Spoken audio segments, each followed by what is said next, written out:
السلام علیکم ورحمۃ اللہ وبرکاتہ ان الحمد للہ نحمده ونستعینه ونستغفره ونعوذ باللہ من شرور انفسنا ومن سیئات اعمالنا من يهده الله فلا مضل له ومن يضلل فلا هادي له واشهد ان لا اله الا الله وحده لا شريك له واشهد ان محمدا عبده ورسوله يا ايها الذين آمنوا اتقوا الله حق تقاته ولا تموتن الا وانتم مسلمون يا أيها الناس اتقوا ربكم الذي خلقكم من نفس واحدة وخلق منها زوجها وبث منهما رجالا كثيرا ونساء واتقوا الله الذي تساءلون به والأرحام إن الله كان عليكم رقيبا يا أيها الذين آمنوا اتقوا الله وقولوا قولا سديدا يصلح لكم أعمالكم ويغفر لكم ذنوبكم ومن يطع الله ورسوله فقد فاز فوزا عظيما أما بعد فإن أصدق الحديث كلام الله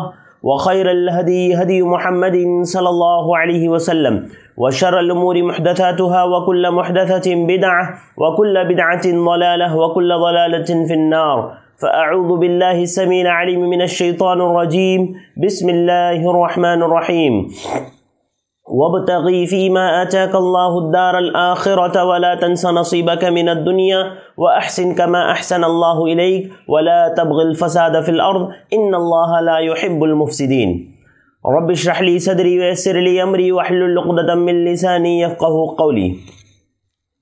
میں اپنے تمام بھائیوں اور بہنوں کو خوش آمدید کہتا ہوں، آپ کا استقبال کرتا ہوں ہمارے اس کورس میں جو دویہ السلفیہ کی جانب سے منعقد کیا گیا تھا، اور الحمدللہ اس کے کافی ایپیسوڈز ہو چکے اور تقریباً 19 ایپیسوڈز ہو چکے۔ آج کا ہمارا یہ 20واں ایپیسوڈ ہے اور الحمدللہ کئی ایک موضوعات پر ہم نے بات کر لی ہے۔ اب چند ایک موضوعات انشاءاللہ بچے ہیں، ان موضوعات سے متعلق جو قرآن سے متعلق موضوعات ہیں انشاءاللہ ان پر ہم بات کریں گے۔ آج کے اس درس میں انشاءاللہ ہم لوگ بات کریں گے کہ اسلام میں مال کمانے کے تعلق سے کیا رہنمائیاں ہیں، خصوصاً قرآن میں قرآن ہمیں کیا رہنمائیاں دیتا ہے، اللہ کے نبی صلی اللہ علیہ وسلم کی احادیث ہمیں کیا رہنمائی دیتی ہے مال کمانے کے تعلق سے، پھر اس کو خرچ کرنے کے تعلق سے کیا اصول کچھ ہمیں دیکھنے ہیں، اور ساتھ ہی ساتھ جو ہے شراب، زنا اور جوا، ان تین گناہوں کے تعلق سے، چونکہ یہ عام طور سے مال سے ریلیٹڈ ہوتے ہیں، مال کے فتنے سے متعلق ہوتے ہیں، تو انشاءاللہ ان تین گناہوں کے متعلق ہم لوگ کچھ باتیں انشاءاللہ آج کے درس میں دیکھیں گے۔ میں آپ سے گزارش کروں گا میرے بھائیوں اور بہنوں کہ امید کرتا ہوں کہ جو پروگرامز ہمارے ہوئے ہیں انشاءاللہ اس سے ضرور آپ لوگوں کو فائدہ ہوا ہوگا۔ اللہ تعالیٰ سے دعا کرتے ہیں اللہ تعالیٰ میرے لیے اور آپ تمام کے لیے ان پروگراموں کو جو ہے اللہ رب العالمین ذخیرہ آخرت بنائے۔ اللہ تعالیٰ ہمیں اسی طرح سے سیکھنے، سمجھنے، پڑھنے کی اللہ رب العالمین توفیق عطا فرمائے۔ آئیے شروع کرتے ہیں۔ خطبہ مسنونہ میں جو آیت میں نے آپ کے سامنے پڑھی، سورۃ القصص آیت نمبر 77، سورۃ القصص کی آیت نمبر 77، اللہ تعالیٰ نے فرمایا وَلَا تَبْغِ وَابْتَغِ فِي مَا آتَاكَ اللَّهُ الدَّارَ الْآخِرَةَ وَلَا تَنْسَ نَصِيبَكَ مِنَ الدُّنْيَا، کہ جو کچھ اللہ رب العالمین نے تجھے دے رکھا ہے اس میں سے آخرت کے گھر کی تلاش کے لیے بھی کچھ رکھ دے، اور آگے فرمایا وَلَا تَنْسَ نَصِيبَكَ مِنَ الدُّنْيا، اور اپنے دنیا کے حصے کو نہ بھول۔ دیکھیے آپ ایک بات سمجھیے کہ شریعت اسلامیہ نے اسلام کے علاوہ آپ دیگر مذاہب دیکھ لینا، اگر آپ جو ہے اسلام کے علاوہ جو دیگر مذاہب ہے ان تمام میں ایک چیز کامن ہوتی ہے، وہ کیا؟ رہبانیت۔ ان کے یہاں رہبانیت ہوتی ہے جو ان کے دین کا سب سے اعلیٰ معیار ہے کہ انسان دنیا بار سب کچھ چھوڑ چھاڑ کر کے وہ جو ہے رہبانیت اختیار کر لے، ساری چیزوں سے وہ دور ہو جائے، ساری چیزوں سے کٹ جائے اور بس اوپر والے کے ساتھ وہ جو ہے اپنے آپ کو جو ہے ضم کر لے۔ اس طرح کی چیزیں ان کے مذاہب میں پائی جاتی ہیں، لیکن شریعت اسلامیہ نے مجھے اور آپ کو رہبانیت سے روکا ہے۔ شریعت میں، اسلام میں رہبانیت نام کی کوئی چیز نہیں ہے کہ ہم جو ہے گھر والوں کو، باقی ساری چیزوں کو چھوڑ چھاڑ کر کے جنگل میں چلے جائیں اور بس اللہ اللہ اللہ اللہ کرتے رہے۔ اس طرح کی شریعت نے ہمیں تعلیم نہیں دی ہے، حتیٰ کہ شریعت نے رہبانیت سے روکا ہے۔ شریعت اسی لیے کہتے ہیں کہ لا رہبانیت فی الاسلام، اسلام میں کوئی رہبانیت نہیں ہے، کوئی رہبانیت اسلام میں نہیں ہے، لہذا جو ہے اسلام نے ہمیشہ جو ہے رہبانیت سے روکا ہے۔ بلکہ اسلام نے اس بات کی تعلیم دی ہے کہ اللہ رب العالمین نے ہر ایک کا تم پر حقوق رکھا ہے۔ اللہ تعالیٰ نے تم پر اپنا خود کا حقوق رکھے ہیں، اللہ تعالیٰ نے تم پر تمہارے گھر والوں کے حقوق رکھے ہیں، اللہ تعالیٰ نے تم پر تمہارے رشتہ داروں کے حقوق رکھے ہیں، اللہ رب العالمین نے تم پر جو ہے دیگر مسکینوں، فقراء اور تمام لوگوں کے اللہ رب العالمین نے حقوق رکھے ہیں، لہذا آپ ان تمام حقوق کو ادا کرو۔ اسی لیے اللہ تعالیٰ نے فرمایا نا وَلَا تَنْسَ نَصِيبَكَ مِنَ الدُّنْيَا، کہ تم دنیا سے اپنا حصہ نہ بھولو۔ اللہ رب العالمین نے جو دنیا میں تمہارے لیے حصہ رکھا ہے اس حصے کو ہرگز تم نہ بھولو۔ اسی طرح آپ دیکھیں جو ہم لوگ اللہ رب العالمین سے دعائیں کرتے ہیں، سورۃ البقرہ میں اللہ رب العالمین نے ذکر کیا، حدیث آیت نمبر 201 سورۃ البقرہ، اللہ تعالیٰ نے ہمیں دعا کیا سکھائی؟ ربنا آتنا فی الدنیا حسنہ وفی الآخرۃ حسنہ، کہ اللہ رب العالمین تو میری دنیا بھی اچھی بنا، میری آخرت بھی اچھی بنا۔ اس بات کی ہم دعا کرتے ہیں اللہ رب العالمین سے کہ اللہ تو میری دنیا بھی اچھی بنا۔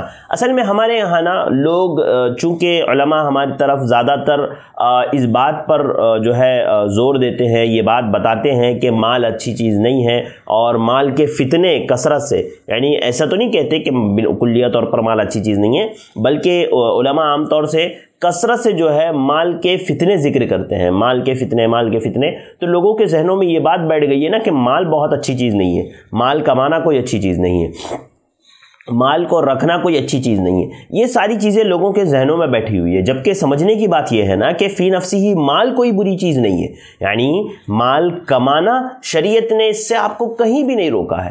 شریعت نے تو اور تعلیم دلائی ہے اور ترغیب دلائی ہے کہ اگر ایک انسان اگر مال کمائے گا تبھی تو وہ مال اللہ کی راہ میں خرچ کر پائے گا، تبھی تو وہ جو ہے اللہ کی راہ میں زیادہ سے زیادہ صدقہ و خیرات کر پائے گا۔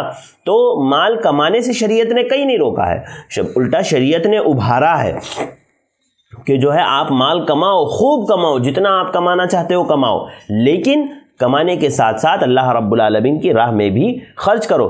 جیسے کہ میں نے آپ کو بتایا کہ اللہ تعالیٰ نے کہا وَلَا تَنْسَ نَصِيبَكَ مِنَ الدُّنْيَا، سورہ قصص آیت نمبر 77 میں، کہ دنیا سے اپنا حصہ نہ بھولو۔ اسی طرح ہم ہمیشہ اللہ رب العالمین سے دعا کرتے ہیں، سورہ بقرہ 201 کہ ربنا آتنا فی الدنیا حسنہ وفی الآخرۃ حسنہ، کہ اللہ تو ہماری دنیا بھی اچھی بنا، اے اللہ تو ہماری آخرت بھی اچھی بنا۔ اس بات کو اللہ رب العالمین سے ہم بارہا مانگتے ہیں، لہذا اللہ رب العالمین نے مجھے اور آپ کو یہ بتایا ہے کہ مال فی نفسی ہی بری چیز نہیں ہے۔ اسی لیے نا دیکھیے فقر و فقیری ہمارے یہاں سمجھتے ہیں لوگ فقیری بہت اچھی چیز ہے کہ غریب ہو جاؤ، فقیر بن کر کے گھومو۔ دیکھیے فقیری کوئی اچھی چیز نہیں ہے۔ ہمارے یہاں لوگ سمجھتے ہیں کہ فقیر بن کر کے گھومنا، پھٹے پرانے کپڑے پہن کر کے فقیری کی حالت میں گھومنا یہ بہت اچھی چیز ہے۔ یاد رکھیے یہ بالکل بھی اچھی چیز نہیں ہے۔ اگر اچھی چیز ہوتی تو مجھے بتائیے کہ اللہ کے نبی صلی اللہ علیہ وسلم فقیری سے پناہ مانگتے؟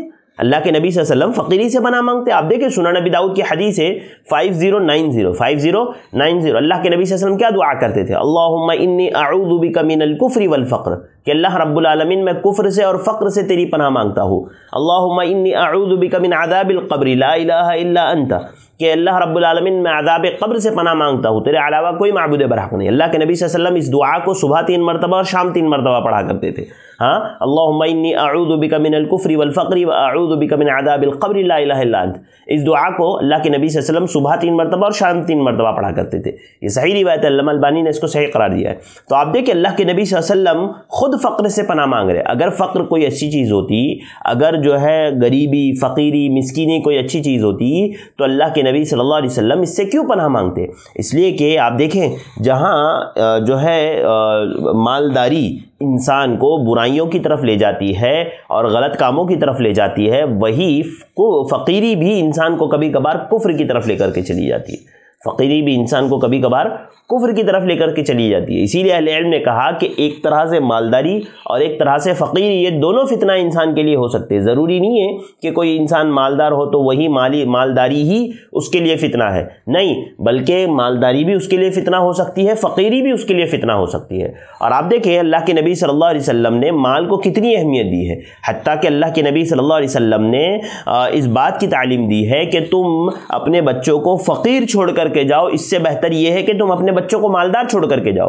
اگر فقیری اچھی ہوتی، فقیر ہونا اچھا ہوتا تو اللہ کے نبی صلی اللہ علیہ وسلم کہہ دیتے صحابی رسول سے کہ بھائی اپنے اولاد کو فقیر چھوڑ کر کے جاؤ، نہیں، اللہ کے نبی نے ایسا نہیں کہا. اللہ کے نبی صلی اللہ علیہ وسلم نے کہا کہ تمہارا مالدار چھوڑ کر کے جانا یہ بہتر ہے کہ تم اپنے اولاد کو فقیر چھوڑ کر کے جاؤ. آپ حدیث دیکھیں، حضرت سعد بن ابی وقاص رضی اللہ تعالیٰ عنہ کہتے ہیں جاء النبی صلی اللہ علیہ وسلم یعودنی وانا بمکہ. اللہ کے نبی صلی اللہ علیہ وسلم میری عیادت کے لیے آئے اور میں جو ہے مکہ میں تھا. اس کے بعد اللہ کے نبی صلی اللہ علیہ وسلم سے میں نے پوچھا یا رسول اللہ اوصی بمالی کلہ، اللہ کے نبی صلی اللہ علیہ وسلم میں چاہتا ہوں کہ میں اپنے پورے مال کی وصیت کر دوں، میں اپنے پورے مال کی وصیت کرنا چاہتا ہوں، پورا مال اللہ کی راہ میں صدقہ کرنا چاہتا ہوں. اللہ کے نبی صلی اللہ علیہ وسلم نے فرمایا قال لا، آپ نے فرمایا نہیں ایسا نہیں کرو. قلت فالشطر، میں نے اللہ کے نبی صلی اللہ علیہ وسلم سے فرمایا کہ اللہ کے نبی صلی اللہ علیہ وسلم آدھا مال دے دوں، آدھا مال اللہ کی راہ میں صدقہ کر دوں؟ آپ صلی اللہ علیہ وسلم نے فرمایا اللہ نہیں. آپ نے کہا نہیں، آدھا مال بھی تم نہیں کرو. فرمایا قلت الثلث قال فالثلث والثلث کثیر. پھر حضرت سعد بن ابی وقاص کہتے ہیں کہ میں نے اللہ کے نبی صلی اللہ علیہ وسلم سے پوچھا کہ اللہ کے نبی صلی اللہ علیہ وسلم ایک تہائی مال کی 1/3 مال کی میں وصیت کر دوں؟ اللہ کے نبی صلی اللہ علیہ وسلم نے فرمایا ہاں 1/3 مال کی وصیت کرو اور یہ بھی زیادہ ہے، یہ بھی زیادہ ہے. اللہ کے نبی صلی اللہ علیہ وسلم نے اس بات کی تعلیم دی. آپ دیکھیں اور اس کے بعد دیکھیے، پہلے تو اللہ کے نبی صلی اللہ علیہ وسلم سے حضرت سعد نے پوچھا کہ کیا میں پورا کا پورا مال صدقہ کر دوں؟ اللہ کے نبی نے کہا نہیں. یعنی پورا کا پورا مال مرتے وقت بھی انسان جو وصیت کرتا ہے اس میں بھی اللہ کے نبی صلی اللہ علیہ وسلم نے پورے مال کی وصیت کرنے سے منع کیا ہے. کیوں؟ کہیں ایسا نہ ہو کہ پورے مال کی وصیت آپ کر دو اور اپنی اولاد کو فقیر چھوڑ کر کے جاؤ اس دنیا میں. لہذا اللہ کے نبی صلی اللہ علیہ وسلم نے کہا نہیں پورے مال کی وصیت نہ کرو. آدھے کی پوچھا، آدھے کی بھی اجازت نہیں دی، کہا نہیں آدھا بھی وصیت نہیں کرو. پھر انہوں نے کہا کہ ہاں 1/3 کرو، تو اللہ کے نبی نے کہا 1/3 کرو اور یہ زیادہ ہے. اور پھر اس کے بعد دیکھیے آگے اللہ کے نبی صلی اللہ علیہ وسلم نے فرمایا انک ان تدع ورثتک اغنیاء خیر من ان تدعهم عالة يتكفف الناس فی ایدیہم. اللہ کے نبی صلی اللہ علیہ وسلم نے کیا کہا؟ اللہ کے نبی صلی اللہ علیہ وسلم نے فرمایا کہ تم اپنی اولاد کو مالدار چھوڑ کر کے جاؤ، یہ بہتر ہے کہ تم انہیں فقیر چھوڑ کر کے جاؤ اور وہ لوگوں کے سامنے ہاتھ پھیلاتے پھرے. یعنی پیارے نبی صلی اللہ علیہ وسلم نے حضرت سعد بن ابی وقاص رضی اللہ تعالیٰ عنہ کو اس بات کی نصیحت کی کہ آپ اپنی اولاد کو فقیر نہ چھوڑ کر کے جائے بلکہ آپ ان کو مالدار چھوڑ کر کے جائے، آپ ان کو مال دے کر کے جائے تاکہ وہ لوگوں کے سامنے ہاتھ پھیلاتے نہ پھرے، ان کو لوگوں سے مانگنے کی ضرورت نہ پڑے. تو آپ دیکھیں پیارے نبی صلی اللہ علیہ وسلم نے ایک صحابی رسول کو اس بات کی تعلیم دی کہ وہ اپنی اولاد کو جو ہے مالدار رکھے، مالدار چھوڑ کر کے جائے، فقیر چھوڑ کر کے نہ جائے. تو آپ ایک بات سمجھیں کہ فقیری اسلام میں بہت اچھی چیز نہیں ہے کہ آپ فقیر بن کر کے گھومیں. ہمارے یہاں تو بڑے بڑے لوگ کہتے ہیں کہ بھائی ہم فقیر ہیں جھولا لے کر کے چل دیں گے. ہاں فقیر ہے جھولا لے کر کے چل دیں گے. اسلام نے کہا فقیری بہت اچھی چیز نہیں ہے، اس لیے کہ فقیری کبھی کبھار انسان کو جس طرح سے مالداری انسان کو غلط راستے کی طرف لے جاتی ہے، فقیری بھی انسان کو غلط راستے کی طرف لے جاتی ہے، حتیٰ کہ کفر تک لے جاتی ہے. اسی لیے آپ یہ بھی دیکھیں کہ مالداری بری چیز نہیں ہے. میں بار بار اس لیے کہہ رہا ہوں نا کیونکہ اللہ کے نبی صلی اللہ علیہ وسلم نے اس کو غنیمت سمجھنے کا حکم دیا کہ مالداری اگر ہے تو اس کو غنیمت سمجھو. آپ اللہ کے نبی صلی اللہ علیہ وسلم نے کیا کہا؟ وہ جو صحیح الترغیب کی روایت علامہ البانی نے صحیح قرار دیا، صحیح الترغیب میں اس روایت کو نقل کیا ہے، حدیث نمبر 3355 حضرت عبداللہ ابن عباس رضی اللہ تعالیٰ عنہ راوی حدیث کہتے ہیں اغتنم خمسا قبل خمس، 5 چیزوں سے پہلے غنیمت جانو. شبابک قبل حرمک، یعنی جوانی کو بڑھاپے سے پہلے، وصحتک قبل سقمک، اور بیماری کو یعنی صحت کو بیماری سے پہلے. اسی طرح وغناک قبل فقری، اسی طرح مالداری کو فقیری سے پہلے غنیمت سمجھو. وفراغک قبل شغلک، اسی طرح سے فراغت والے وقت کو مشغول ہونے سے پہلے. اور حیاتک قبل موتک، اسی طرح سے زندگی کو موت سے پہلے. یعنی ان 5 چیزوں کو اللہ کے نبی صلی اللہ علیہ وسلم نے غنیمت جاننے کا حکم دیا 5 چیزوں سے پہلے. اس میں آپ نے ایک فرمایا وغناک قبل فقری، یعنی جب تم مالدار ہو تو اپنی مالداری کو غنیمت سمجھو. جب اللہ تعالیٰ خوب مال دے رہا ہے نا تو اس کو غنیمت سمجھو.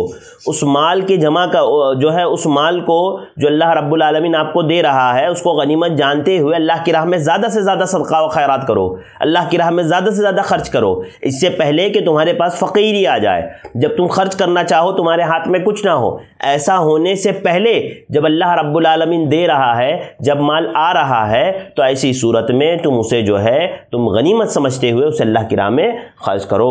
یعنی اللہ کے نبی صلی اللہ علیہ وسلم نے جو ہے مال کو غنیمت، مالداری کو غنیمت جاننے کا حکم دیا فقیری سے پہلے۔ تو مجھے بتائیے کہ مال کیسے بری چیز ہو سکتی ہے کہ جب اللہ کے نبی صلی اللہ علیہ وسلم اس کو غنیمت جاننے کا حکم دے رہے ہیں؟ اگر غنیمت جاننے کا حکم اللہ کے نبی صلی اللہ علیہ وسلم نہیں دیتے، اگر مال اچھی چیز نہیں ہوتی تو اللہ کے نبی صلی اللہ علیہ وسلم اس کو غنیمت جاننے کا حکم کیوں دیتے؟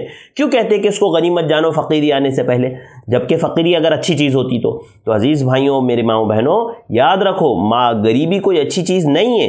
یہ نہ سوچیں آپ کہ غریبی بہت اچھی چیز ہے، مالداری بہت خراب چیز ہے، نہیں۔ ہاں دیکھیے، ایک بات ہے کہ اللہ رب العالمین اگر دے رہا ہے تو انسان کو جتنا چاہیے وہ صدقہ و خیرات کرے اللہ کی راہ میں۔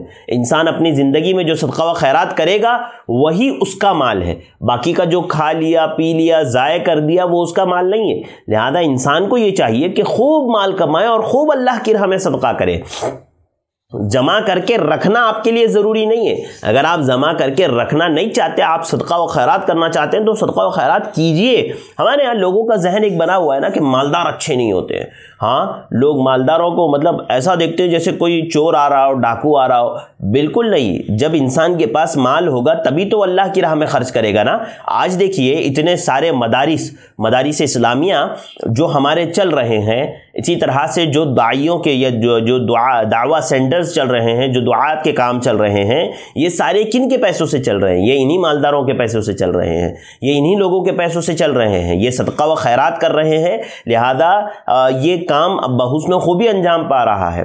اگر ایک مسلمان کے پاس مال ہوگا تو وہ اللہ کی راہ میں خرچ کرے گا، وہ صدقہ و خیرات کرے گا، ہاں وہ دین کے کاموں میں مدد کرے گا۔ اور اگر ایک انسان کے پاس مال نہیں ہوگا تو وہ اللہ کی راہ میں کہاں سے خرچ کر پائے گا؟ آپ دیکھیں حضرت خدیجہ الکبریٰ رضی اللہ تعالی عنہا، جب اللہ کے نبی صلی اللہ علیہ وسلم نے دعوت کا آغاز کیا تو حضرت خدیجہ نے اپنے مال کے ذریعے سے پیارے نبی کی مدد کی، پورا سپورٹ آپ صلی اللہ علیہ وسلم کو کیا حضرت خدیجہ رضی اللہ تعالی عنہا نے۔ لہذا عزیز بھائیوں، میری ماؤں بہنوں، یاد رکھو جہاں صحابہ کرام کی بہادری اسلام میں کام آئی ہے نا، وہیں صحابہ کرام کا مال بھی اسلام میں کام آیا ہے۔ جہاں حضرت علی، حضرت ابو عبیدہ بن الجراح رضی اللہ تعالی عنہما جیسے صحابہ کرام کی بہادری کام آئی ہے، وہیں حضرت عثمان غنی جیسے جو ہے صاحب سخی کا مال، حضرت ابو بکر جیسے صحابی کا مال، حضرت ابو طلحہ جیسے صحابی کا مال، حضرت عبد الرحمن بن عوف جیسے صحابی رسول صلی اللہ علیہ وسلم کا مال جو ہے اسلام کے لیے لگا ہے۔ ان لوگوں نے کھول کر کے، اپنا دل کھول کر کے اللہ کی راہ میں خرچ کیا ہے، تبھی جا کر کے اسلام کو ترقی ملی ہے۔ اللہ رب العالمین نے اسلام کو یہ بلندی عطا کی ہے۔ آپ دیکھیں وہ روایت جو صحیح بخاری کی ہے 1427 صحیح بخاری، حضرت حکیم بن حزام رضی اللہ تعالیٰ عنہ بیان فرماتے ہیں کہ اللہ کے نبی صلی اللہ علیہ وسلم نے فرمایا الید العلیٰ خیر من ید السفلیٰ، کہ اوپر کا ہاتھ یہ نیچے والے ہاتھ سے بہتر ہے، اوپر والا ہاتھ یہ نیچے والے ہاتھ سے بہتر ہے، یعنی دینے والا ہاتھ یہ مانگنے والے ہاتھ سے بہتر ہے۔ وَأَبْدَأْ بِمَنْ تَعُولُ، اور اللہ کے نبی صلی اللہ علیہ وسلم نے فرمایا کہ انہیں دو جو تمہارے بال بچے اور عزیز ہیں۔ اللہ کے نبی صلی اللہ علیہ وسلم نے فرمایا وَأَبْدَأْ بِمَا تَعُولُ، اور انہیں دو جو تمہارے بیوی بچے اور جو تمہارے عزیز ہے تم ان کو دو۔ اور پھر آپ صلی اللہ علیہ وسلم نے فرمایا وَخَيْرُ الصَّدَقَةِ عَنْ ظَهْرِ غِنًى، اور بہترین صدقہ وہ ہے جسے آدمی مالدار رہے اور رہتے ہوئے خرچ کرے۔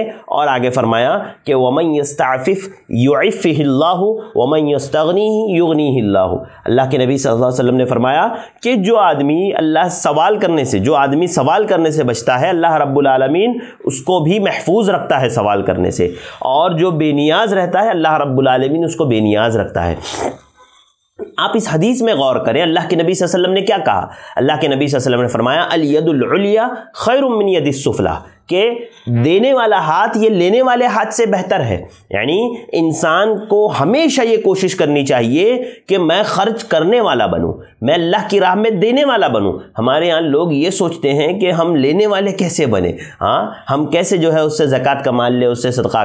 دیکھیے اگر انسان یہاں پر دونوں طرف سے ایکسٹریم ہے، ایک طرف تو ایکسٹریم لوگ اس میں ہے نا کہ لوگ یہ سمجھتے ہیں کہ زکوٰۃ کا مال لینا کوئی اچھی چیز نہیں ہے، یعنی جو زکوٰۃ کا مستحق ہے وہ بھی زکوٰۃ کا مال لینے کو پسند نہیں کرتا، لوگوں سے مانگ کر کے کھائے گا لیکن زکوٰۃ کا مال لینے کے لیے پسند نہیں کرے گا۔ ارے بھائی کیوں نہیں لے رہے ہو؟ یہ تمہارا حق ہے، یہ اللہ رب العالمین نے جو مال میں تمہارا حق رکھا ہے یہ وہ حق ہے، یہ تم لو، لہذا وہ لینے کو بھی غلط سمجھتے ہیں، زکوٰۃ کا مال سمجھتے کوئی بری چیز ہم لوگ لے رہے ہیں، لہذا وہ زکوٰۃ کا مال لینے سے پیچھے ہٹتے ہیں، یہ بھی ایکسٹریم ہے۔ اور دوسری طرف لوگ، بہت سارے لوگ یہ کرتے ہیں نا کہ وہ سب کا مال جمع کرنا چاہتے ہیں، زکوٰۃ ادھر سے بھی، ادھر سے بھی، ادھر سے بھی، ادھر سے بھی، حالانکہ مال خود کے پاس ہے اس کے باوجود جمع کرنا چاہتے ہیں۔ یاد رکھیے یہ بھی ناجائز ہے کہ انسان مال جمع کرے حالانکہ وہ زکوٰۃ کا مستحق نہ ہو تب بھی وہ زکوٰۃ لے۔ تو ہمیں یہ سمجھنا چاہیے نا کہ دینے والا ہاتھ لینے والے ہاتھ سے بہتر ہے۔ اور انسان کا دینے والا ہاتھ کب بنے گا؟ مجھے یہ بتائیں کہ میں اور آپ دینے والے کب بنیں گے؟ جب ہمارے پاس مال ہوگا، ظاہر سی بات ہے تبھی تو دینے والے بنیں گے نا۔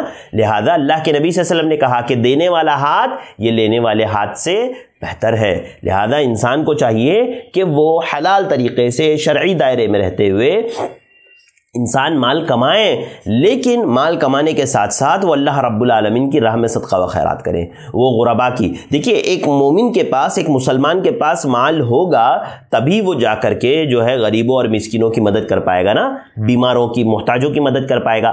آپ دیکھیں مال اگر سارا کا سارا جو ہے کافر، فاسق، فاجر لوگوں کے ہاتھ میں چلا جائے تو وہ کیا کریں گے؟ وہ اس مال کا غلط استعمال کریں گے، وہ مال کو فساد پھیلانے میں لگائیں گے، برائیوں کو پھیلانے میں لگائیں گے، برائیوں کو فروغ دینے میں لگائیں گے، ہاں غلط چیزوں کو عروج دینے میں لگائیں گے۔ اور جیسے کہ آج ہم معاشرے میں دیکھ رہے ہیں بہت سارے ایسے لوگ جو فاسق فاجر ہے، گنہگار ہے، ایسے لوگوں کے ہاتھ میں مال ہے تو وہ کتنی تباہی مچا رہے ہیں۔ ہاں ہمارے دیش میں کس طرح کی چیزیں ہو رہی ہے۔ لہذا مال جب مال نیک لوگوں کے پاس ہوگا، اچھے لوگوں کے پاس ہوگا تو وہ خیر کے کام میں صرف ہوگا، وہ اچھائی کو فروغ دینے میں صرف ہوگا، وہ غریبوں، محتاجوں اور مسکینوں کی مدد کرنے میں جو ہے کام آئے گا وہ مال۔ لیکن اگر اس مال کو لوگ دوسروں کے ہاتھ میں چلا جائے وہ مال تو وہ جو ہے ایسی صورت میں برائیوں کو جنم دینے میں، برائیوں کو پھیلانے میں، یہ ساری چیزوں میں وہ مال صرف کیا جائے گا۔ آپ دیکھیے مال میں اس لیے کہہ رہا ہوں نا کہ مال اچھی چیز ہے، مال کا کمانا کوئی بری بات نہیں ہے، فی نفسی ہی مال کوئی بری چیز نہیں ہے۔ ہاں آپ دیکھیں اللہ کے نبی حضرت عبداللہ بن مسعود رضی اللہ تعالیٰ عنہ کی جو روایت ہے، اللہ کے نبی صلی اللہ علیہ وسلم فرمایا لا حسد الا فی اثنتین رجل آتاہ اللہ مالا فسلطہ علی ہلکتہ فی الحق ورجل آتاہ اللہ الحکمۃ فہو یقضی بہا ویعلمہا۔ صحیح بخاری حدیث نمبر 73، صحیح بخاری حدیث نمبر 73۔ اللہ کے نبی صلی اللہ علیہ وسلم نے کیا کہا کہ حسد دو لوگوں سے جائز ہے، دو لوگوں سے حسد جائز ہے۔ اس میں سے ایک شخص اللہ کے نبی صلی اللہ علیہ وسلم نے کہا جسے اللہ تعالیٰ نے دولت دی ہو اور وہ اس دولت کو راہ حق میں خرچ کرتا ہو، اس راہ حق میں خرچ کرتا ہو۔ یعنی اللہ کے نبی صلی اللہ علیہ وسلم نے ایک مالدار سے اس طور پر حسد کرنے کا حکم دیا کہ بھئی آپ یہ سوچو کہ اگر میرے پاس بھی مال آئے گا تو میں بھی اللہ کی راہ میں خرچ کروں گا، میں بھی جو ہے اللہ کی راہ میں خرچ کروں گا، اللہ کی راہ میں صدقہ و خیرات کروں گا۔ اگر انسان اس طرح سے سوچتا ہے تو یہ اس کے لیے جائز ہے۔ اللہ اکبر! آپ دیکھیں شریعت نے کہاں تک تعلیم دی ہے کہ اگر انسان یہ سوچے کہ اگر میرے حسد کرنے کا مطلب یہ نہیں ہے کہ آپ اس سے یہ سوچیں، کیونکہ حسد کی تعریف کیا ہے؟ زوال النعمت عن المنعم، کہ آپ اس بات کی خواہش کریں کہ جو صاحب نعمت ہے اس سے اس کی نعمت چھن جائے، آپ اس بات کی خواہش نہ کریں، یہ حرام ہے۔ ہاں لیکن ایک انسان یہ سوچ سکتا ہے کہ اللہ رب العالمین اگر مجھے بھی مال دے گا تو میں بھی جو ہے اللہ کی راہ میں صدقہ و خیرات کروں گا، میں بھی اللہ کی راہ میں خرچ کروں گا۔ لہذا جن لوگوں سے حسد کرنا جائز ہے اس طرح سے، اللہ کے نبی صلی اللہ علیہ وسلم نے کہا کہ اس میں سے ایک وہ شخص ہے کہ جس کو اللہ رب العالمین نے مال دیا ہو اور وہ راہ حق میں اس مال کو خرچ کرتا ہو، اللہ کی راہ میں اس مال کو دیتا ہو، لہذا ایسے شخص سے بھی جو ہے حسد کیا جا سکتا ہے۔ لہذا میرے بھائیوں مالداری کوئی بری چیز نہیں ہے، یعنی مکمل طور سے مالداری بھی بری چیز نہیں ہے، مکمل طور سے فقیری بھی کوئی بری چیز نہیں ہے۔ یعنی ایک طرح سے مالداری بھی انسان کے لیے فتنہ ہو سکتی ہے، ایک طرح سے فقیری بھی انسان کے لیے فتنہ ہو سکتی ہے۔ اسی لیے اللہ رب العالمین نے پیارے نبی صلی اللہ علیہ وسلم سے کہا نا سورۃ الضحیٰ آیت نمبر 8 میں، آیت نمبر 8 میں سورۃ الضحیٰ، اللہ تعالیٰ نے فرمایا وَوَجَدَكَ عَائِلًا فَأَغْنَىٰ، ہم نے تجھے مسکین پایا، مفلس پایا، نادار پایا تو ہم نے جو ہے تجھے توانگر کر دیا، ہم نے تجھے مالدار بنا دیا۔ اللہ رب العالمین کا وَوَجَدَكَ ضَالًّا وَوَجَدَكَ عَائِلًا فَأَغْنَىٰ۔ اسی طرح آپ دیکھیں کہ اللہ رب العالمین کل قیامت کے دن جن چیزوں کے تعلق سے مجھ سے اور آپ سے سوال کرے گا نا تو اس میں سے ایک مال بھی ہوگا، ایک مال کے تعلق سے بھی اللہ رب العالمین سوال کرے گا۔ سنن ترمذی کی حدیث ہے، حدیث نمبر 2417 اللہ کے نبی صلی اللہ علیہ وسلم نے فرمایا لا تزول قدم عبد یوم القیامت حتی یسألہ، کہ قیامت کے دن بندے کے قدم اس وقت تک نہیں ہٹ سکتے جب تک کہ جو ہے اس سے چند چیزوں کے تعلق سے سوال نہ کر دیا جائے۔ سب سے پہلا سوال عن عمری فیما افنا، کہ اس نے اپنی عمر کو کہاں خرچ کیا، یعنی اپنی عمر کو کہاں صرف کیا، اپنی عمر کو کہاں لگایا، اللہ کی فرما برداری میں لگایا یا نافرمانی میں لگایا، اس بات کا سوال کیا جائے گا۔ وعن علمہ فیما فعل، اور اس کے علم کے تعلق سے کہ جتنا اس نے سیکھا کہاں تک اس پر عمل کیا۔ وعن مالہ من این اکتسبہ وفیما انفقہ، اور مال کے تعلق سے سوال کیا جائے گا کہ اس نے مال کہاں سے کمایا اور کہاں پر خرچ کیا۔ وعن جسمہ فیما ابلا، اور اس کے جسم کے تعلق سے پوچھا جائے گا کہ اس نے جسم کو کیسے جو ہے اپنے جسم کے جو ہے کیسے اس نے کھپایا اپنے جسم کو، اس کے تعلق سے جو ہے اس سے سوال کیا جائے گا۔ لہذا ان چیزوں میں سے ایک چیز یہ ہے وعن مالہ فیما اکتسبہ وفیما انفقہ، اور ان چیزوں میں سے ایک چیز مال بھی ہے جس کے تعلق سے سوال کیا جائے گا کہ من این اکتسبہ فیما انفقہ، کہ کہاں سے کمایا اور کہاں مال کو خرچ کیا۔ لہذا یہ مال دیکھا جائے گا، یعنی ایسا نہیں ہے کہ انسان نے مال کمایا تو برا کام کیا، نہیں، انسان نے اس مال کو کہاں سے کمایا یہ اللہ تعالیٰ سوال کرے گا۔ اللہ یہ نہیں پوچھے گا کہ تم نے مال کیوں زیادہ کمایا، بلکہ اللہ یہ پوچھے گا کہ تم نے مال کہاں سے کمایا اور کہاں خرچ کیا۔ ایک بات غور کیجئے اس حدیث میں کتنے واضح الفاظ اللہ کے نبی صلی اللہ علیہ وسلم کے، کہا کہ من این اکتسبہ وفیما انفقہ، اللہ یہ نہیں پوچھے گا کہ مال کیوں کمایا، بلکہ اللہ تعالیٰ یہ سوال کرے گا کہ مال کہاں سے کمایا اور کہاں سے خرچ کیا۔ مطلب یہ ہے کہ انسان کو اس بات پر غور کرنا چاہیے کہ وہ مال کہاں سے کما رہا ہے اور کہاں خرچ کر رہا ہے۔ اس کو اس بات پر غور نہیں کرنا چاہیے کہ وہ مال کیوں کما رہا ہے، کہ کل قیامت کے دن اللہ تعالیٰ پوچھ نہ لے کہ مال کیوں کمایا، نہیں، اللہ یہ پوچھے گا کہ مال کہاں سے کمایا اور کہاں سے خرچ کیا۔ لہذا انسان کو یہ بات سمجھنی چاہیے کہ اسے اصول جاننا چاہیے کہ مال کہاں سے کمانا ہے اور کہاں خرچ کرنا ہے۔ تو عزیز بھائیوں، میری ماں بہنوں، دوستوں، ایک بات آپ یہ بات اپنے ذہنوں میں بیٹھا لیں کہ مال فی نفسی ہی کوئی بری چیز نہیں ہے، مالدار ہونا کوئی بری چیز نہیں ہے۔ مالداری شریعت نے ایک طرف سے اچھی بھی ہے اور مالداری ایک طرف سے بری بھی ہے۔ اگر ایک اچھے انسان کو مالداری ملے تو اس کے لیے اچھا ہے، اگر برا انسان مالدار ہو تو اس کے لیے برا ہے۔ جیسے فقیری کا معاملہ ہے کہ اگر ایک انسان فقیر ہے اس کے باوجود وہ اپنے آپ کو برائیوں کی طرف نہیں لے جاتا ہے، اللہ رب العالمین سے لو لگائے رکھتا ہے، اللہ رب العالمین سے جڑا رہتا ہے، تو بھی اس کے لیے اچھی چیز ہے۔ اور اگر ایک انسان فقیری کو غلط استعمال کرتا ہے، برائی کی طرف جاتا ہے فقیری کے ذریعے سے، تو ایسی صورت میں فقیری بھی اس کے لیے بری چیز ہے، فقیری بھی اس کے لیے جو ہے فتنہ ہے۔ لہذا دیکھیے، مال کمانے کے تعلق سے آپ کچھ باتیں ذہن میں رکھیں کہ مال کمانے کے تعلق سے ہمیں کیا خیال رکھنا ہے، کیا سوچنا ہے۔ تو دیکھیے، سب سے پہلے مال جو انسان کمائے اس میں اخلاص کے ساتھ کمائے۔ مال کے کمانے کے لیے جو بنیادی اصول ہے اس میں سے چند باتیں میں آپ کے سامنے رکھوں گا، میں بہت زیادہ تفصیل میں نہیں جاؤں گا۔ سب سے پہلے تو مال کمائے اللہ رب العالمین کی رضا کے لیے، اللہ کو راضی کرنے کے لیے کہ میں اللہ کی راہ میں خرچ کروں گا، میں تمام لوگوں کے حقوق ادا کروں گا، اللہ مجھ سے راضی ہوگا۔ یہ نیت بندے کی مال کمانے کے پیچھے سب سے پہلے ہونی چاہیے۔ دوسری چیز جو انسان کو کرنا چاہیے مال کمانے کے معاملے میں، وہ یہ کہ حلال طریقے سے مال کمائے، بالکل حلال طریقے سے۔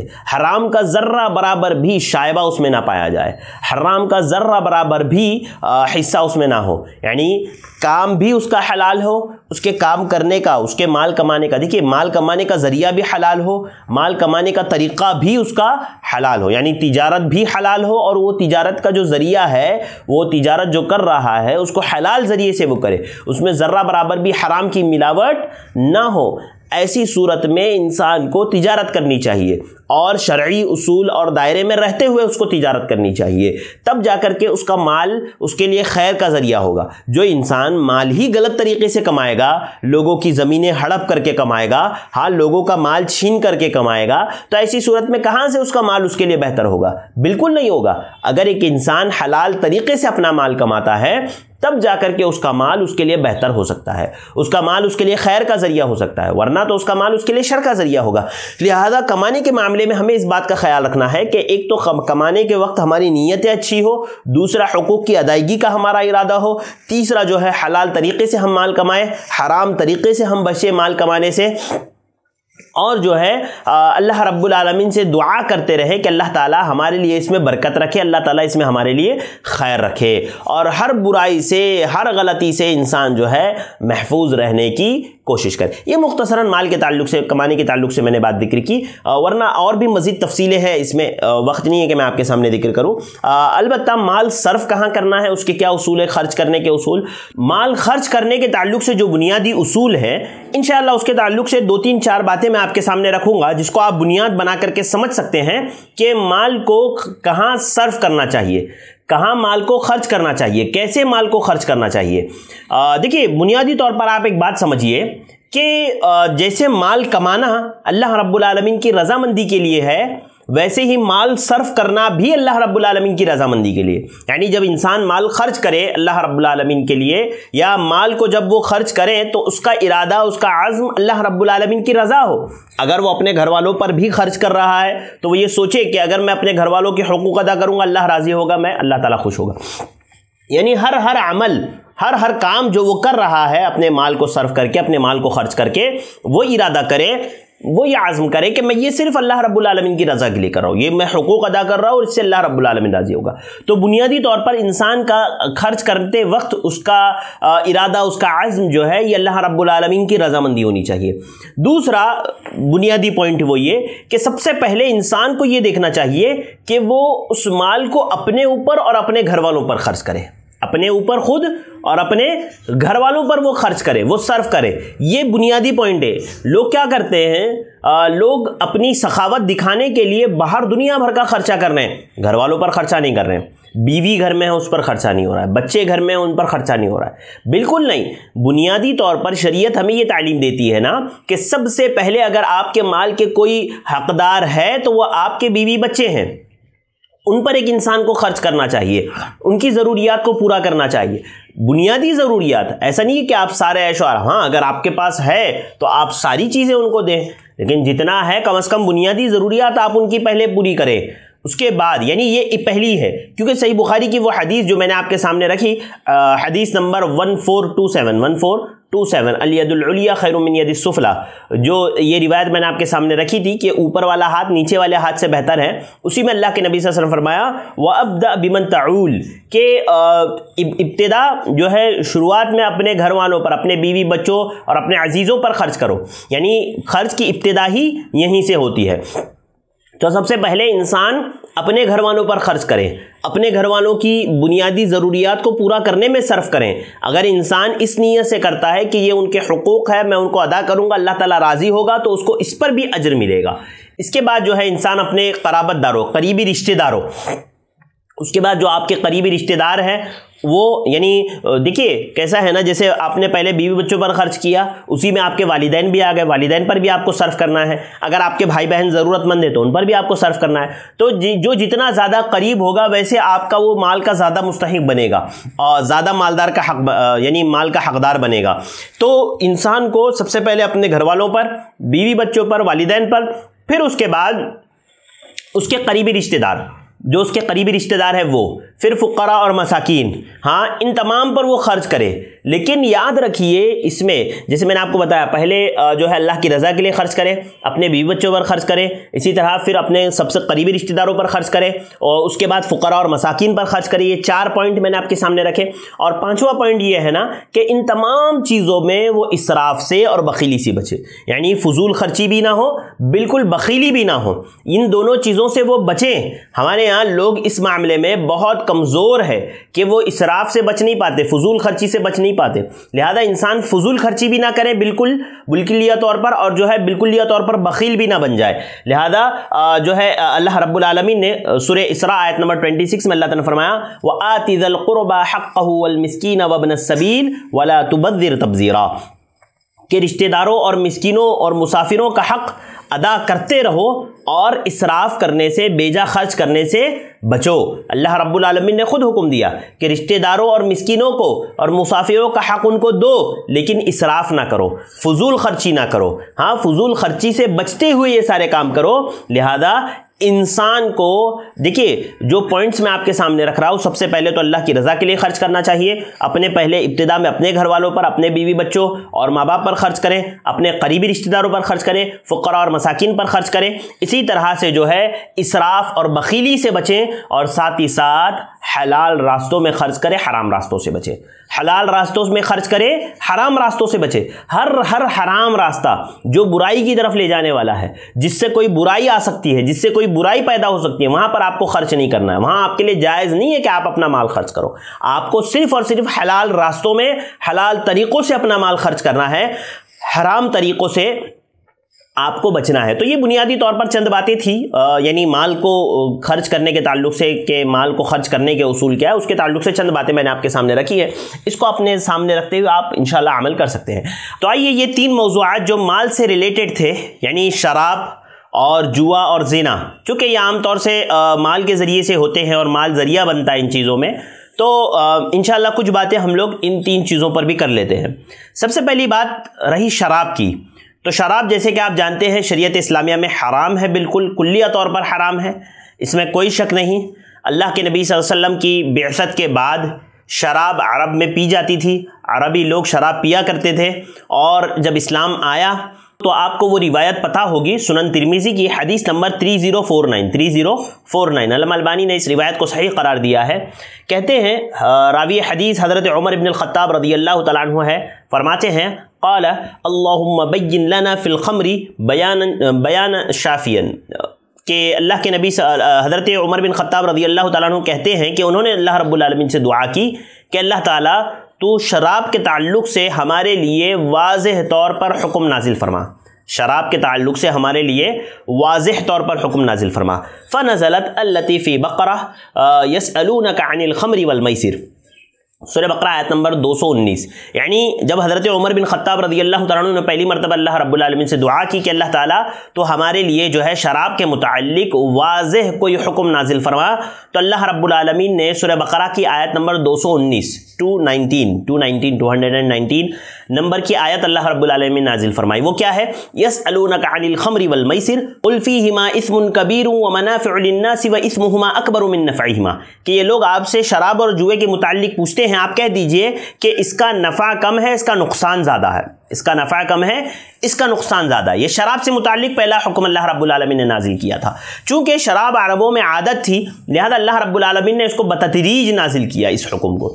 پھر اس کے بعد حضرت عمر رضی اللہ تعالیٰ عنہ کو بلایا گیا، اور پھر حضرت عمر رضی اللہ تعالیٰ عنہ کو یہ آیت پڑھ کر کے سنائی گئی۔ پھر حضرت عمر کہتے ہیں ثم قال اللہم بین لنا فی الخمر بیانا شفاء، کہ حضرت عمر رضی اللہ تعالیٰ عنہ نے اللہ رب العالمین سے پھر سے دعا کی کہ اللہ رب العالمین تو ہمارے لیے شراب سے متعلق واضح حکم نازل فرما۔ فنزلت التی فی المائدہ، تو اللہ رب العالمین نے پھر سورہ مائدہ کی آیت نازل فرمائی، انما جو ہے نہیں فنزلت التی فی سورۃ النساء، کہ اس کے بعد پھر وہ آیت نازل ہوئی جو سورۃ النساء کی آیت ہے، وہ کون سی؟ یا ایھا الذین آمنوا لا تقربوا الصلاۃ وانتم سکارا، سورہ نساء آیت نمبر 43، کہ اے لوگو جو جب تم نماز کے قریب نہ آؤ جب تم نشے کی حالت میں ہو، یا ایھا الذین آمنوا، اے وہ لوگو جو ایمان لائے ہو، لا تقربوا الصلاۃ وانتم سکارا، جب تم جو ہے حالت نشے میں ہو تو تم نماز کے قریب بھی نہ آؤ۔ یعنی پہلے اللہ رب العالمین نے کہا کہ شراب جوا یہ حرام ہے اس لیے کہ اس کا فائدہ کم، اس کا نقصان زیادہ ہے۔ پھر اللہ رب العالمین نے دوسرا حکم نازل فرمایا کہ جب تم نماز کی حالت میں ہو تو جب تم جو ہے نشے کی حالت میں ہو تو تم نماز کے قریب بھی نہ ہو، یعنی حالت نماز میں، نشے کی حالت میں نماز کے قریب آنے سے اللہ رب العالمین نے منع کر دیا۔ پھر فدعی عمر فقرئت، حضرت عمر کو بلایا گیا اور ان کو یہ آیت پڑھ کر کے سنائی گئی۔ ثم قال، پھر حضرت عمر رضی اللہ تعالیٰ عنہ کہا اللہم بین لنا فی الخمر بیانا شافیا، کہ اللہ رب العالمین تو ہمارے لیے جو ہے شراب سے متعلق واضح حکم نازل فرما۔ پھر حضرت عمر نے دعا کی، تب جا کر کے اللہ رب العالمین نے فنزلت التی فی المائدہ، پھر اللہ رب العالمین نے وہ آیت نازل کی جو سورہ مائدہ میں ہے، اور جو شراب سے متعلق بالکل محکم اور جو ہے بالکل شراب کے حرمت پر اللہ رب العالمین نے آیت نازل فرما دی انما یرید الشیطان ان یوقع بینکم العداوۃ والبغضاء فی الخمر والمیسر الی قولہ فہل انتم منتہون، کہ شیطان جو ہے چاہتا ہے کہ تم لوگوں کے درمیان میں جو ہے شراب اور اس کے ذریعے سے عداوت ڈال دے، لہذا اللہ رب العالمین نے کلیہ طور پر شراب پینے سے منع کر دیا۔ لہذا یہ بتدریج احکامات جو ہے شراب سے متعلق اللہ رب العالمین نے جو ہے نازل فرمائے۔ لہذا آپ دیکھیں اللہ رب العالمین نے شراب کو بالکل حرام قرار دیا، ہاں، اور اللہ رب العالمین نے شراب سے مسلمانوں کو دور رہنے کا حکم دیا۔ آپ دیکھیں شراب سے متعلق پیارے نبی صلی اللہ علیہ وسلم نے اس سے متعلق جتنے لوگ ہیں سب پر لعنت کی ہے۔ جیسے آپ نے جو ہے ایسا شخص جو سود خور ہو اس پر اللہ کے نبی صلی اللہ علیہ وسلم نے سود لینے دینے، ہاں، اس پر گواہ بننے اور اس کو لکھنے، جس طرح سے ان تمام لوگوں پر لعنت کی ہے نا، ویسے شراب سے متعلق بھی لعنت کی ہے۔ سنن ابی داؤد کی حدیث ہے، حدیث نمبر 3674 کہتے ہیں ابن عمر یقول قال رسول اللہ صلی اللہ علیہ وسلم لعن اللہ الخمر وشاربها وساقيها وبائعها ومبتاعها وعاصرها ومعتصرها وحاملها والمحمولة الیہ۔ اللہ کے نبی حضرت عبداللہ ابن عمر کہتے ہیں کہ اللہ کے نبی صلی اللہ علیہ وسلم نے لعنت کی ہے شراب پینے والے پر، شراب کے پینے والے پر، شراب کے پلانے والے پر، شراب کے بیچنے والے پر، شراب کے خریدنے والے پر، شراب کے نچوڑنے والے پر، شراب کے نچوڑوانے والے پر، یعنی جو نچوڑوا رہا ہے شراب اس پر، اسی طرح سے شراب لے جانے والے پر، ہاں، جس کے لیے شراب لے جائی جا رہی ہے اس پر، یعنی ان تمام لوگوں پر پیارے نبی صلی اللہ علیہ وسلم نے لعنت کی ہے کہ ان تمام لوگوں پر لعنت ہو، یعنی جتنے لوگ شراب سے جڑے ہوئے ہیں ان سب پر لعنت۔ آپ سوچیں، پینے والے کی بات سمجھ میں آتی ہے، پلانے والے کی بات سمجھ میں آتی ہے، خریدنے والا بھی جس کے لیے خریدا جا رہا ہے، یعنی جو بیچنے والا ہے اس پر بھی، اسی طرح سے جو نچوڑ رہا ہے، جو نچوڑوا رہا ہے اس پر بھی، جو صرف اٹھا رہا ہے، کچھ نہیں کر رہا ہے، صرف اٹھا رہا ہے، ہاں، اس پر بھی اللہ کے نبی صلی اللہ علیہ وسلم نے لعنت کی۔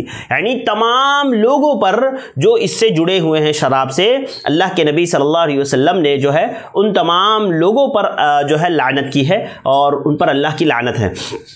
لہذا شراب اتنی بری چیز ہے۔ آج دیکھیں ہمارے ہاں عام ہے شراب، ہمارے ہاں نوجوان سمجھتے ہیں کہ یہ تھوڑا سا پوش دکھنے کے لیے شراب پینا چاہیے، ہاں، شراب پینا چاہیے، اور باقاعدہ وہ پیتے ہیں دوست و احباب میں، یا تو شوق کے طور پر پیتے ہیں، یا تو وہ پینے کے عادی ہوتے ہیں اس لیے پیتے ہیں۔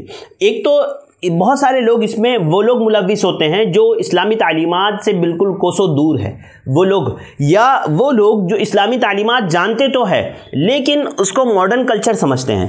وہ یہ سمجھتے ہیں کہ یہ جو ہے دوست و احباب کے ساتھ رہ کر کے اس کا استعمال کرنا یہ کوئی اچھی چیز ہے۔ چونکہ آج دور ہمارے یہاں جو ہے فلموں کا دور ہے، ہمارے یہاں سیریلز کا دور ہے، ویب سیریز کا دور ہے ہمارے یہاں، تو اس میں کیا ہوتا ہے نا، پہلے جب ٹی وی پر کچھ چیزیں آتی تھی تو اس میں ریسٹرکشنز تھے گورنمنٹ کی طرف سے کہ بھائی آپ کو یہ بتانا ہوگا، اگر کوئی سگریٹ پیتا ہوا بھی دکھایا جا رہا ہے تو آپ کو وہاں پر لکھنا ہوگا smoking injuries to your health, کہ جو ہے یہ سگریٹ جو ہے نقصان دہ ہے۔ شراب پی رہا ہے تو وہاں پر لکھا ہوا آتا تھا شراب جو ہے نقصان دہ ہے۔ یعنی اس وقت اتنی تو کم از کم ریسٹرکشنز تھی، لیکن اب کیا ہو گیا ہے، اب سوشل میڈیا پر ساری چیزیں ہو گئی ہیں، ہاں، اب جو ہے ایسے اپلیکیشنز آ گئے ہیں جو فلمیں وغیرہ کو پروموٹ کرتے ہیں، فلمیں وغیرہ دکھاتے ہیں، لہذا اب چونکہ وہ ویب سیریز کی شکل اختیار کر گئی ہے تو یہ ساری ریسٹرکشنز بھی ختم ہو گئے ہیں۔ اب وہ اتنی خوبصورت کر کے ان چیزوں کو بتاتا ہے کہ ہمارے نوجوان سمجھتے ہیں کہ یہ کوئی اچھی چیز ہے، ہاں، اس کو پینا چاہیے، اس کو استعمال کرنا چاہیے۔ آپ دیکھیں کہ شریعت نے کس طرح سے شراب سے روکا ہے۔ ایک اور روایت جو سنن ابی داؤد کی ہے، حدیث نمبر 3485، اللہ کے نبی صلی اللہ علیہ وسلم نے فرمایا ان اللہ حرم الخمر وثمنها وحرم المیتۃ وثمنها، کہ اللہ کے نبی صلی اللہ علیہ وسلم نے فرمایا کہ اللہ رب العالمین نے شراب کو اور اس کی قیمت کو حرام قرار دیا ہے، یعنی آپ شراب تو پی نہیں سکتے، ساتھ ہی ساتھ اس کی کمائی بھی استعمال نہیں کر سکتے، اس کی کمائی بھی حرام ہے۔ حتیٰ کہ شریعت نے اتنا اہتمام کیا کہ جس دسترخوان پر شراب ہو انسان کو وہاں بیٹھنا بھی نہیں چاہیے۔ ہمارے ہاں لوگ دعوتوں میں جاتے ہیں، ایسے لوگوں کی دعوتوں میں جاتے ہیں جہاں شراب کباب سب چل رہا ہو، اور وہاں بیٹھ کر کے وہ کھانا پینا کھاتے ہیں، بیٹھتے ہیں ساتھ میں، اٹھتے بیٹھتے ہیں ایسے لوگوں کے ساتھ، اور کہتے ہیں بھائی ہم تو استعمال نہیں کر رہے، ہم نہیں پیتے۔ ارے آپ نہیں پیتے ہو لیکن اس دسترخوان پر رکھا ہوا ہے جس پر آپ بیٹھے ہوئے ہو، آپ مت بیٹھو نا ایسے لوگوں کے ساتھ، پیارے نبی نے منع کیا ہے۔ حدیث دیکھیے آپ، سنن ترمذی کی روایت ہے، حدیث نمبر 2801، علامہ البانی نے روایت کو صحیح قرار دیا ہے۔ پیارے نبی نے فرمایا وَمَنْ كَانَ يُؤْمِنُ بِاللَّهِ وَالْيَوْمِ الْآخِرِ